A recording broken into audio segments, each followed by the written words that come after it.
मल्ला था, लेकिन ठाकुर भंवर सिंह ने मेरे हाथ से मेरी नाव की पतवार ही छीन ली। फिर मेरे पास से बंदूक उठाने के सिवाय बचा ही क्या था। कैसा है अर्जुन? मैं ठीक हूं, लेकिन माखन ये सब तो क्या कर रहा है? सब नसीब का खेल है यार। ऐसा होना लिखा था, सो हो गया। चल छोड़। ये अर्जुन है। गांव में हम बचपन के 3 दोस्त थे, अहमद, अर्जुन और मैं। दिन भर खेलते रहते थे, कभी गिल्ली डंडा, कभी पतंग। याद है? याद है। माखन, तेरे हाथ में गिल्ली डंडा और पतंग की डोर तो बहुत अच्छे लगते थे, मगर ये बंदूक अच्छी नहीं लग रही यार। ये बंदूक मैंने खुद ही उठाई अर्जुन।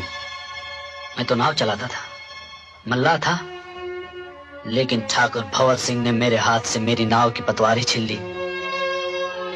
फिर मेरे पास से बंदूक उठाने के सिवाय बचा ही क्या था। अभी देर नहीं हुई है माखन। जिले का न्यायाधीश भी आया था मेरे पास। वो चाहता है कि तू सरेंडर कर दे। तेरा केस बहुत नरमी से देखा जाएगा। एक माखन मल्ला के सरेंडर होने से क्या होगा अर्जुन? ये बीहड़ खाली थोड़ी हो जाएंगे। जब तक ठाकुर भंवर सिंह जिंदा है, उसका जुल्म है, इन बीहड़ों में कोई न कोई माखन आता ही रहेगा।